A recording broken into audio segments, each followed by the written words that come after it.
Pangsanlibutang ulat. Katanji Tanging Tag-ulan, August 30. Giapana, Namibia. Sa kaibuturan ng disyerto ng Namibia ay naninirahan ang isang pangkat ng mga tao na nabubuhay tulad ng pamumuhay nila sa loob ng daan-daang taon. Ang mga taong Himba ay semi-nomadic na naglalakbay kasama ang kanilang mga kawan ng baka at kambing mula sa isang balon patungo sa iba pa upang masiguro na mayroon silang sapat na tubig sa mahabang buwan ng tag-init sa panahon ng tagtuyot. Sa maikling panahon ng tag-ulan, bumabalik ang mga pamilya sa kanilang mga tirahan na binubuo ng 3 o 4 na kubo, na tinatawag na homestead, upang magtanim ng mais na magsusustento sa kanila para sa buong taon. Si Giapana ang chief ng pamayanan ng Okupawe. Ang nayon ay binubuo ng 15 pamilya na nakatira sa 15 homestead kapag hindi sila naglalakbay kasama ang kanilang mga alagang hayop sa hilagang Namibia. Siya ay natututo tungkol sa Diyos sa pamamagitan ng isang gawaing ebanghelyo na nagsimula mula sa isang proyekto ng 13th Sabbath Offering noong 1993. Ito ang kanyang kwento. Hindi alam ni Giapana kung ilang taon na siya. Sa kanyang palagay ay 82. May 4 siyang asawa at maraming anak at mga apo na hindi niya kayang bilangin. Unang narinig ni Giapana ang tungkol sa Diyos mula sa kanyang magulang. Ang kanyang mga magulang naman ay nakarinig tungkol sa Diyos mula sa unang misyonerong Adventiste sa kanilang lugar. Isang puting lalaki mula Portugal, na dumating 30 taon na ang nakalilipas bilang bahagi ng isang proyektong sinusuportahan ng 13th Sabbath Offering noong 1993.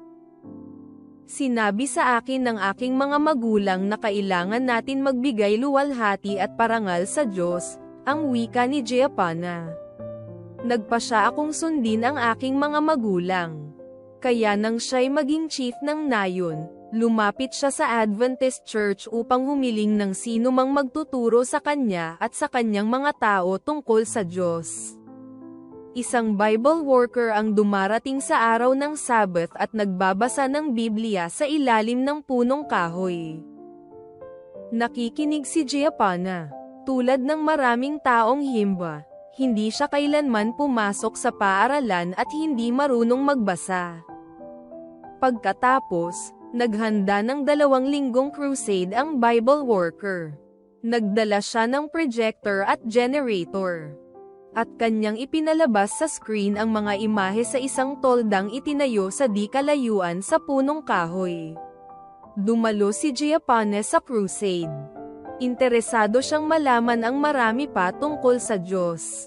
Ngunit siya rin ay nababahala. Ang lugar ay nasa hindi pangkaraniwang tagtuyot na tag-araw. Matagal nang walang ulan sa loob ng maraming buwan. Nakita ng Bible worker ang pagkabahala ni Giapana at nanalangin para sa ulan. Nagsumamo siya sa Diyos na buksan ang langit na bigyan ng ulan ang kalupaan sa panahon ng tag-araw at pagpalain ang lahat na gawain ng mga taong Himba. Nanalangin siya ng buong sanlinggo. At sa pasimula ng 2 linggo ng pagpupulong, nagsimulang pumatak ang ulan. 2 buwan bago dumating ang tag-ulan. Ang mahinang ulan ang bumasa sa bitak-bitak na lupa sa araw at humihinto sa oras ng crusade. Nagpatuloy ang ulan sa loob ng 4 na buwan. Naging panahon iyon ng malaking kagalakan para sa mga Himba. Alam naming kasama namin ang Diyos, ang wika ni Giapana. Siya ang tagatustos ng pangangailangan. Nakita ng chief ng nayon ang presensya ng Diyos sa iba pang kaparaanan. Pagkatapos ng pagpupulong ay may pagbabagong naganap sa komunidad. Huminto sa pagnanakaw ang mga tao. Huminto sila sa pakikipag-away. Huminto sila sa paglalasing. Dahil dito ay natuwa si Giapana. Higit sa lahat, ang nais ni Giapana ay magkaroon ng Adventist Church sa kanyang lupa. Ang pinakamalapit na church kasi ay nasa bayan, na kailangang maglakad ng 7 oras mula sa kanilang lugar. Tulad ng maraming taong himba ay wala silang sasakyan. Nag-alok siya ng isang bahagi ng lupa para maitayo ang Seventh-day Adventist Church.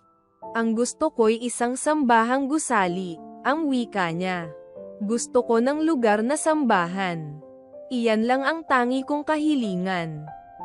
Pansamantala, 30 hanggang 60 na batang himba at matatanda ang nagtitipon-tipon sa ilalim ng punong kahoy sa araw ng Sabbath upang umawit ng mga papuring awitin sa Diyos at makinig sa Bible worker na nagtuturo mula sa Biblia. Sa loob ng Sanlinggo, nagbabahay-bahay ang Bible worker upang magturo ng Biblia. Sa loob ng Sanlinggo, nagbabahay-bahay ang Bible worker upang magturo ng Biblia. Gustong makilala ng mabuti ni Giappana at ng kanyang mga tao ang Diyos. Tayo'y nilikha sa larawan ng Diyos kaya siya ang gusto namin. Ang wika niya. Hinahangad namin siya. Ating ipanalangin na makilala ng mga himba ang Diyos sa Namibia. Ang bahagi ng 1993 13th Sabbath Offering ang nagpasimula ng outreach program sa mga taong himba na naghatid sa pagsambang serbisyo sa pamayanan ni Giappana. Katulad ng pagpapala ng handog na iyon na nararamdaman pa rin hanggang ngayon, ang iyong handog para sa mga proyekto ng 13th Sabbath sa quarter na ito ay maaari rin, sa tulong ng Diyos, na magkaroon ng pangmatagalang epekto sa Namibia at higit pa. Maraming salamat po sa iyong masaganang handog sa darating na September 27.